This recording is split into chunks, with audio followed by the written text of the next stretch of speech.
अस्सलाम वालेकुम, मैं हूं अदन राशिद और आप देख रहे हैं नज़ायर डिजिटल। नाजरीन, एक लम्हा, एक मोमेंट जो पूरे मुल्क को दो हिस्सों में तकसीम कर गया। आखिरकार ऐसा क्या हुआ कि जिसने एक मोमेंट को ज़ेरे मौजू बहस बना दिया, और एक ऐसा क्या वाक़या पेश आया कि लोगों ने क्रिटिसाइज़ करना शुरू कर दिया और लोगों ने बातें करना शुरू कर दी। नाज़रीन, आज हम बात करेंगे फ़िज़ा अली, जो कि एक मॉर्निंग शो होस्ट हैं।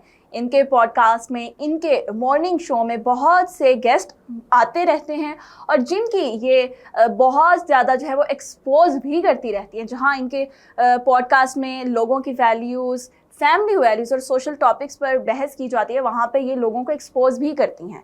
इसके साथ साथ आज जो मौजू है वो कोई और मौजू नहीं बल्कि एक मोमेंट जो कि इनका फैमिली मोमेंट था, जिसको लोगों ने बहुत ज़्यादा क्रिटिसाइज़ किया। जी हाँ नाज़रीन, फ़िज़ा अली के शौहर और उनकी बेटी एक मॉर्निंग शो में मौजूद थी, जहां पर एक फैमिली मोमेंट चल रहा था, मोहब्बत का इजहार चल रहा था। वहां पर उनकी बेटी के कहने पर उनके शौहर ने अपनी बीवी को, हलाल शौहर ने हलाल बीवी को अपने कंधों पर उठा लिया, जिसको तनकीद का निशाना बनाया गया। अब यहाँ पर क्या बात है कि जिसको लोगों ने इतना ज़्यादा तनकीद का निशाना बनाया?